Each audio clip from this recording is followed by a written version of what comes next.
Do you represent science, Mr. Fauci?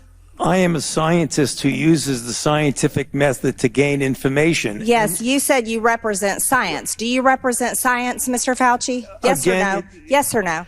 I was not here, but I saw a member of this committee questioned whether or not you represent science and tried to make that in some offensive way. I just want you to know most Americans don't think she represents Congress.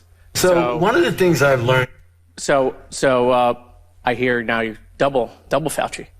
So I don't want you to be offended by that. Thank you, Congressmember Moskowitz and Democrats, for putting these MAGA Republicans in their place. So the MAGA Republicans on Monday held a subcommittee hearing to spread lies about COVID because they think this will be helpful for them and Donald Trump and their extremist base. You had MAGA Republicans just saying the most offensive and unhinged things, led by Marjorie Taylor Greene and Jim Jordan. And fortunately, you had the pro-democracy Democrats pushing back, mocking them, calling them out, and coming with the facts. Let's just take a look at what went down here. Marjorie Taylor Greene says that what this subcommittee should be doing is arresting Dr. Fauci immediately. That's what she says while Dr. Fauci's there. Play the clip.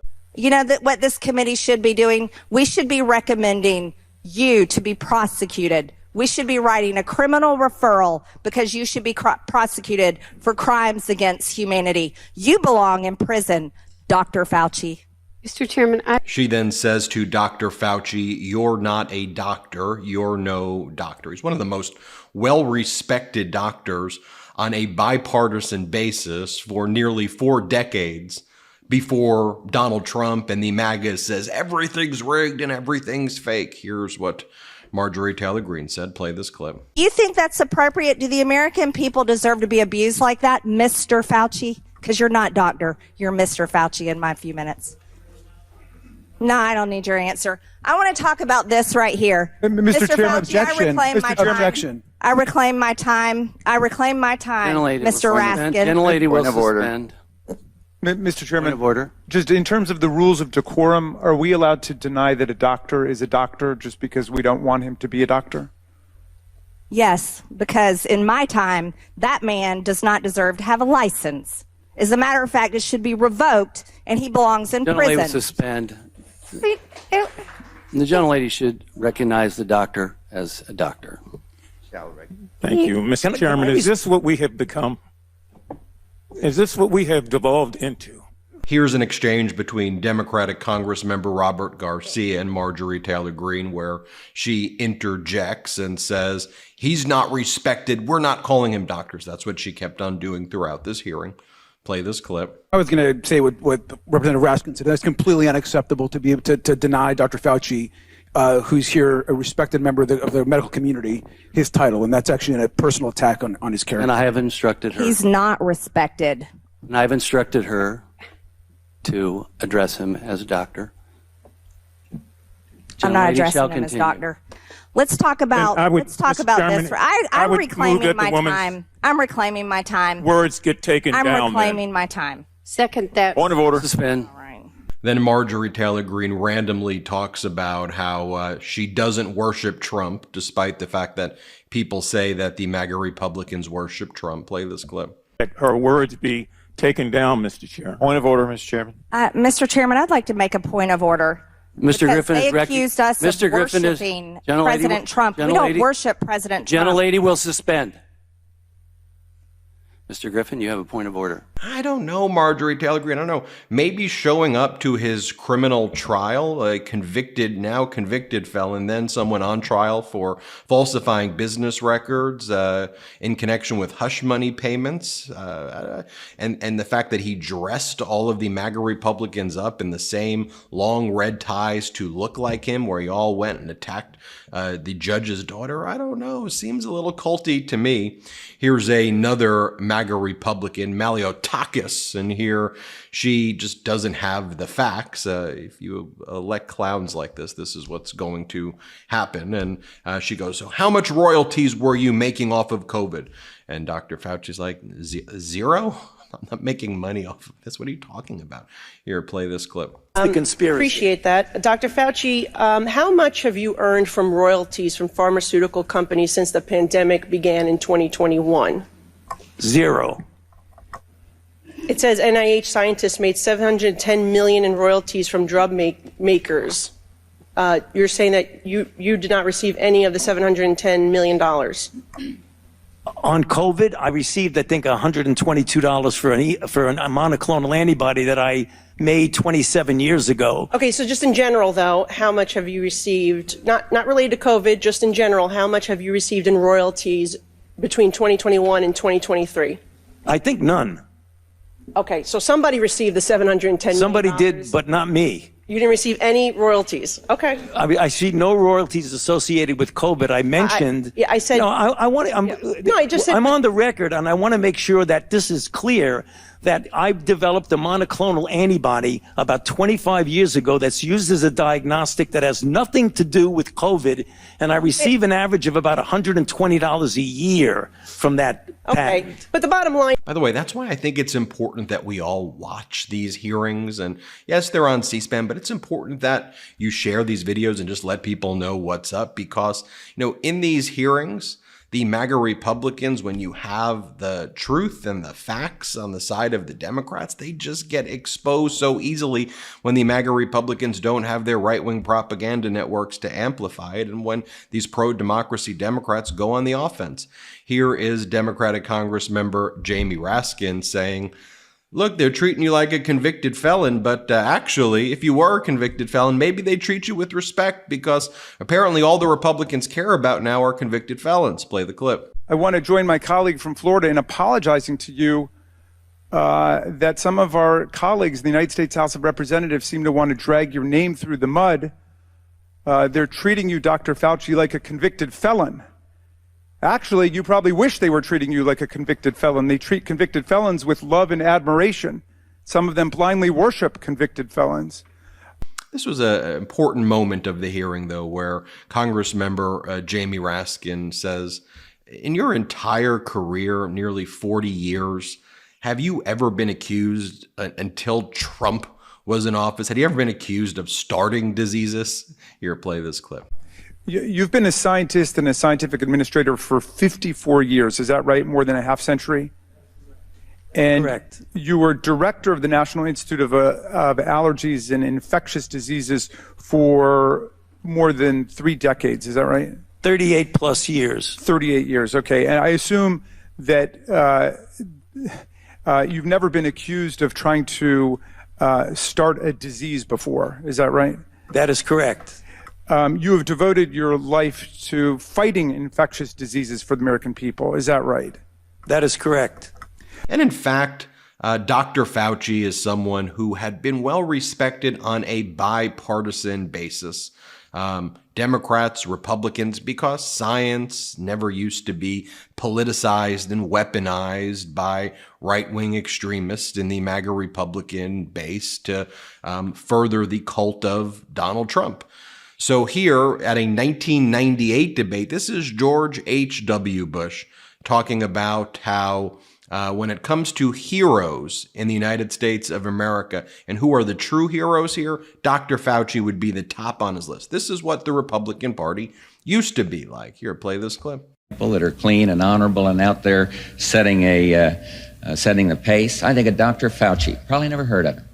Well, you did, and heard him. He's a very fine research, top doctor at National Institute of Health, working hard doing something about research on this disease of AIDS. But look, I also think we ought. And by the way, then you had George W. Bush in 2008 gave Dr. Fauci the highest civilian honor, the Presidential Medal of Freedom. Again, Republican George W. Bush, previously showed you Republican George H.W. Bush, 1988, 2008. Dr. Fauci was always viewed as one of the most respected doctors in America and in American history. Here's just a brief clip when George W. Bush gave him the honorific. Play this clip. Mr. Bush also honored Dr. Anthony Fauci, director of the National Institute of Allergy and Infectious Diseases. The president says Fauci has advanced the understanding and treatment of AIDS. 3 decades ago, a mysterious and terrifying plague began to take the lives of people across the world.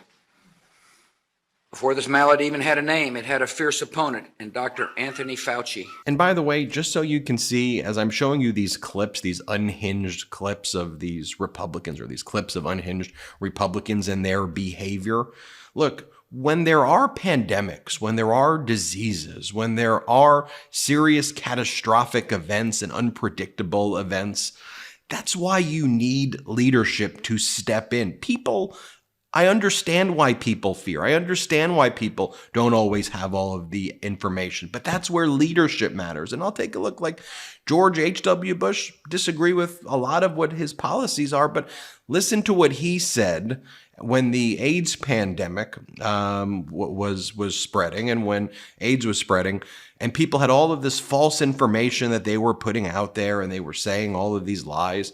Rather than fuel the lies, George H.W. Bush stepped in, though, and said, look, that's incorrect data. Let me give you the truth. Here, play this clip. By that, I mean the compassion that moves us to care for all those infected with the HIV, men and women, adults and children.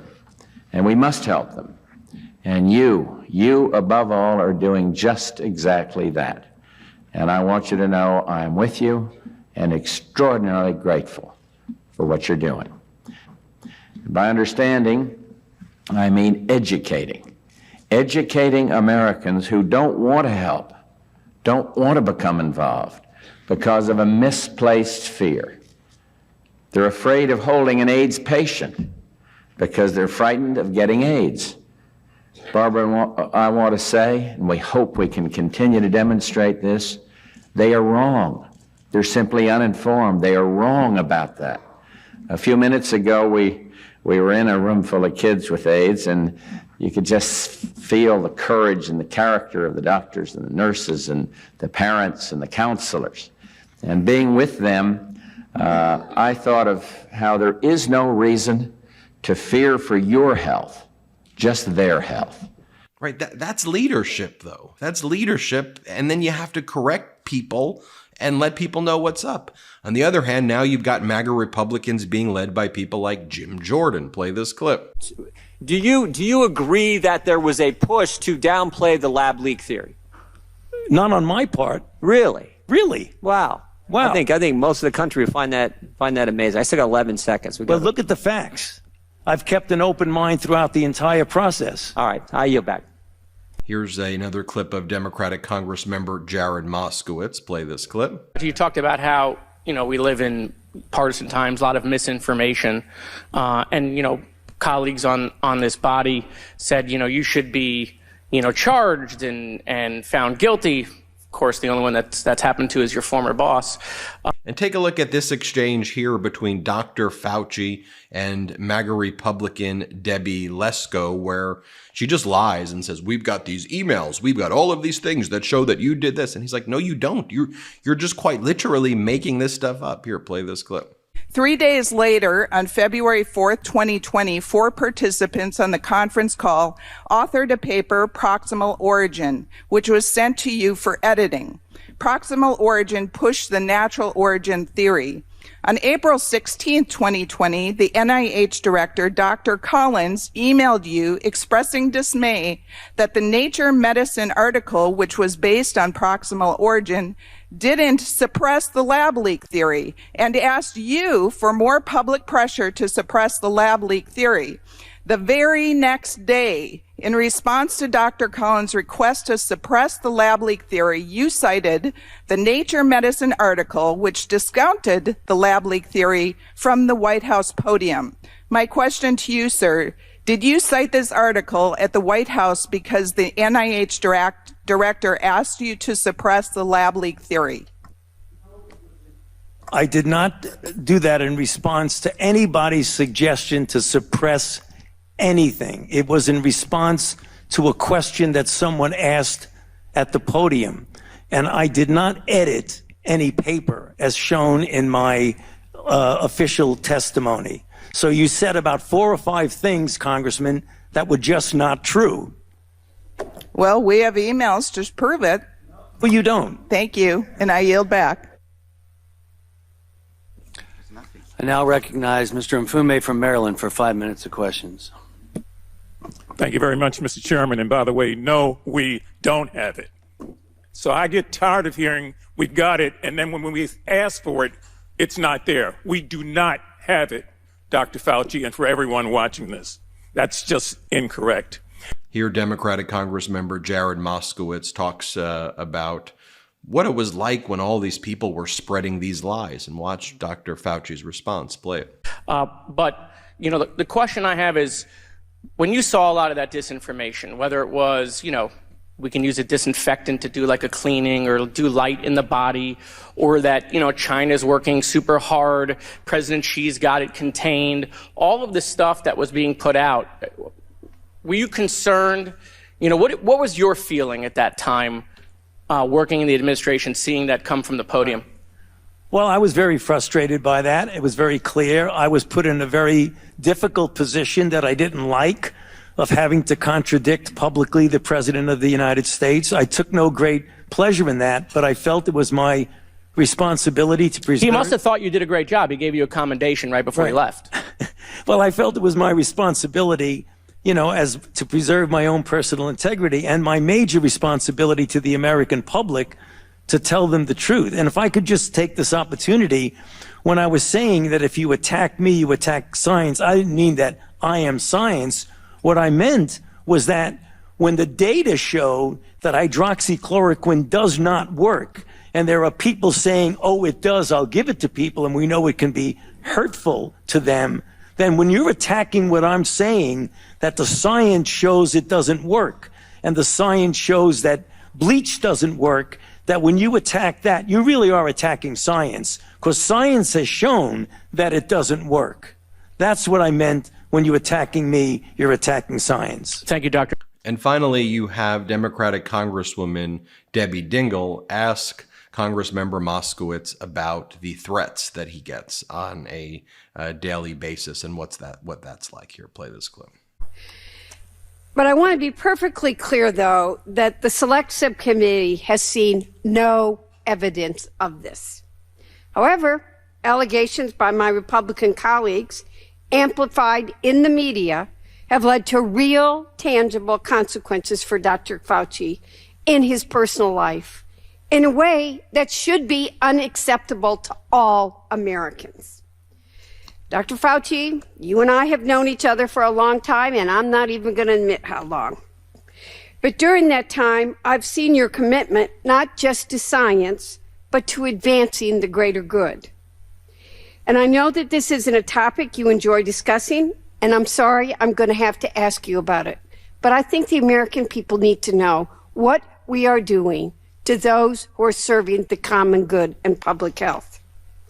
I think it's important to make clear the harms that you and your loved ones have suffered because of these deeply irresponsible accusations. Because you know what? You're human, just like the rest of us. So, Dr. Fauci, can you please share with us the nature of the threats you have received since the start of the COVID-19 pandemic? Yes, there have been everything from harassments by emails, texts, letters of myself, my wife, my 3 daughters. There have been credible death threats leading to the arrests of 2 individuals, and credible death threats mean someone who clearly was on their way to kill me. And it's required my having protective services essentially all the time. It is very troublesome to me. It is much more troublesome because they've involved my wife and my 3 daughters. At these moments, how do you feel? Keep your mic on. Terrible. Do you continue to receive threats today? Yes, I do. Every time someone gets up and says I'm responsible for the death of people throughout the world, the death threats go up. It's unacceptable. Well, there you have it, folks. I just wanted to share with you just some of what was going on today. Judge for yourself, but that's some of the highlights of today's hearing. Hit subscribe. We're on our way to 3 million subscribers thanks to your support. Thanks for watching and have a good one.